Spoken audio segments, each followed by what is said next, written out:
It's 2 a.m. You should be asleep. Instead, you're running through the same conversation you had 3 days ago, wondering if you said the wrong thing. Or you're planning a decision you won't have to make for another 2 weeks. Or you're replaying a moment from years ago that your brain has decided now at 2 a.m. is the perfect time to revisit. Most people who overthink describe it the same way. It's exhausting, it's circular, it achieves nothing. And the advice they always get is equally useless. Just stop overthinking. Just let it go. Just relax. As if you hadn't thought of that already. Here's what nobody tells you about overthinking. It is not a malfunction. It is not a character flaw. It is not evidence that something is wrong with you. Overthinking is a protection mechanism, your brain doing exactly what it was built to do. And until you understand what it's actually protecting you from, you will never be able to work with it instead of against it. That's what today is about. Let's get into it. Overthinking is not the problem, it is the signal. The first thing to understand is that overthinking is a symptom. Most people treat it like the problem itself.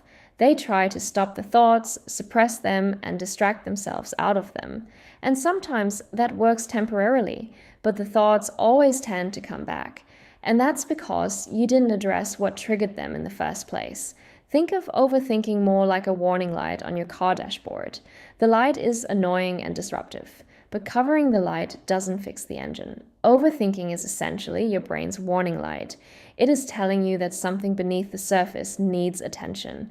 Something feels unresolved, something feels unsafe, something is uncertain, and your brain cannot tolerate that uncertainty.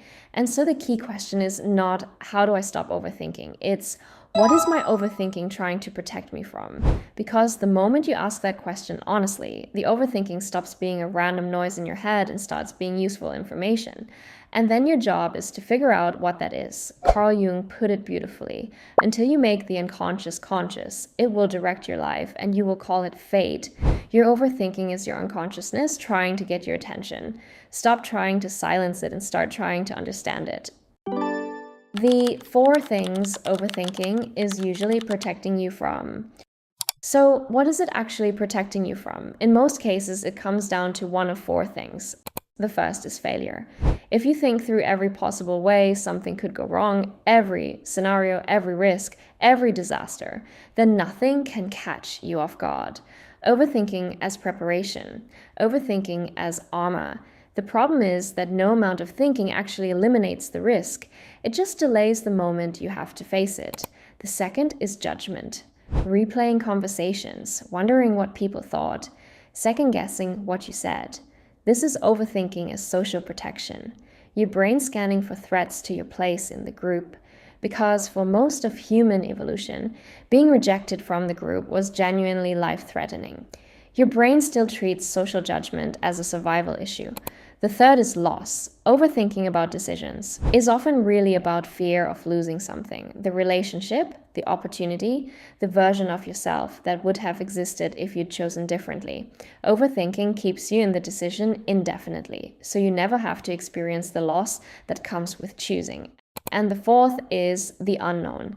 Humans are profoundly uncomfortable with uncertainty.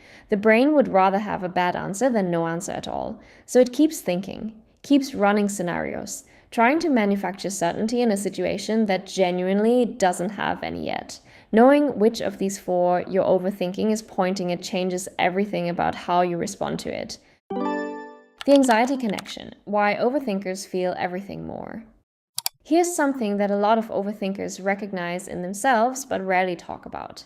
Overthinking and anxiety are not the same thing, but they are deeply connected. Anxiety is a state of threat activation. Your nervous system believes something dangerous is coming and it prepares your body to respond. But a lot of the time, the threat isn't physical. It's more emotional, social, or even existential. And so the threat response has nowhere to go. There's nothing to run from, nothing to fight. So the energy loops, and that loop, that anxious energy with no outlet, is what overthinking often feels like from the inside. The thoughts aren't the anxiety. The thoughts are the brain trying to solve the anxiety. If I can just think through this enough, maybe I'll feel safe. Maybe I'll find the answer that makes the discomfort stop. But anxiety doesn't respond to logic. You can't think your way out of a feeling because the threat response isn't coming from the thinking part of your brain, it's coming from the amygdala, the brain's alarm system, which predates rational thought by millions of years. Trying to overthink your way out of anxiety is like trying to argue with a smoke detector. The detector doesn't care how logical your argument is, it just responds to what it's wired to respond to. What actually quietens the amygdala is not more thinking, it's safety signals. Movement, breath, connection, presence. These are the languages your nervous system actually understands. The thoughts are a symptom. The nervous system is the source. When overthinking becomes a hiding place. Here's a harder truth about overthinking that took me a while to sit with. Sometimes overthinking isn't just a protection mechanism. Sometimes it's a hiding place. Because as long as you're still thinking about the thing, still planning, still researching, still weighing up the options, you are technically still engaged with it. You haven't given up. You're just not ready yet. And that feels safer than admitting the real reason you haven't moved, which is usually one of two things. Either you're afraid of what happens if you try and fail, or you're afraid of what happens if you try and succeed. And we've talked about that one before. Overthinking in this mode is incredibly sophisticated avoidance. It looks like diligence, it looks like thoroughness, it looks like you're taking things seriously. But underneath it, it's the same thing as procrastination dressed in smarter clothes. The telltale sign, you keep thinking about the same thing without making any new decisions. Productive thinking moves somewhere. It generates new information, new perspectives, new directions. Circular overthinking stays in the same place. Same fears, same doubts, same loops. If you've been thinking about the same thing for weeks without moving, you're not still processing, you're hiding. And at some point, the hiding has to become more uncomfortable than the fear. That's usually when people finally move. What to do when you catch yourself overthinking. Alright, you've caught yourself mid-spiral. The thoughts are looping. What do you actually do? Step 1, get it out of your head and onto paper. The brain is not a good place to process complex emotional content. It has no walls. Thoughts just keep bouncing around. Writing externalizes the loop. It gives the thought a beginning, a middle, and an end. Don't write to solve, just write to empty. Get every thought out of your head and onto the page.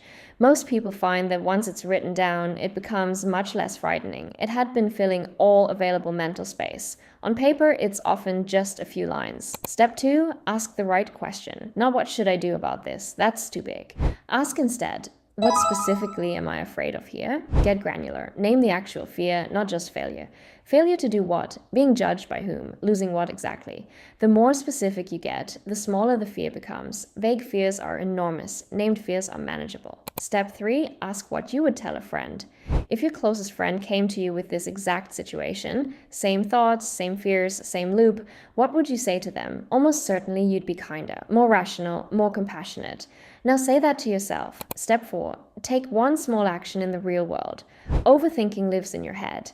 Action is its natural enemy. You don't have to solve the whole thing. Just do one small, real thing in the direction of the problem. Send one message. Make one decision. Take one step. The moment you act, even slightly, the overthinking loses its grip. Because the brain has something real to work with now instead of just possibilities. How to build a mind that overthinks less. The 4 steps I just gave you work in the moment, but what about building a mind that doesn't spiral as easily in the first place? Because that's really the long game here. The first thing is to reduce the overall load on your nervous system. Overthinking spikes when we are stressed, sleep-deprived, undernourished, and disconnected from other people. It's not a coincidence that your worst overthinking spirals happen at night when you're tired or during periods of high stress. Your nervous system has a limited capacity to regulate. When that capacity is exceeded, the amygdala gets louder and the thinking brain gets quieter. Sleep, movement, genuine human connection, time in nature, these are not luxuries. They are the foundations that make a regulated mind possible. The second thing is to build a relationship with uncertainty. Most overthinking is trying to manufacture certainty. And the antidote to that isn't more certainty. It's a higher tolerance for not knowing. Mindfulness practice builds this tolerance. Not the app version where you breathe for 2 minutes, the actual practice of sitting with discomfort without immediately trying to fix it. Over time, uncertainty stops feeling like a threat and starts feeling like just what life is. The third thing is to create consistent decision making rituals.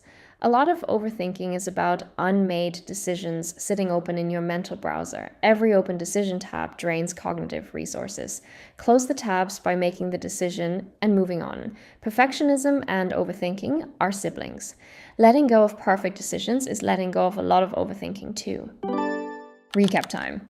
Let's bring it all home. Overthinking is not a character flaw. It is just a protection mechanism. Your brain trying to keep you safe from failure, judgment, loss, and uncertainty.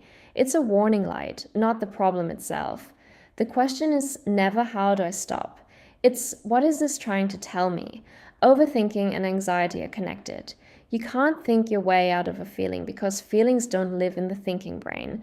Sometimes overthinking is a hiding place. Sophisticated avoidance dressed as diligence. If the thoughts are circular with no new decisions, you're hiding. In the moment, write it out. Name the specific fear, ask what you tell a friend, and take one small, real action. Long term, reduce the load on your nervous system, build tolerance for uncertainty, and close your open decision tabs. Here's your challenge this week. Next time you catch yourself in a spiral, stop and ask just one question. What am I actually afraid of right now? Write the answer down, get specific, and see if the loop loosens. Drop your answer in the comments if you feel comfortable sharing. I always read them. Subscribe for more of this every week, and I'll see you in the next one.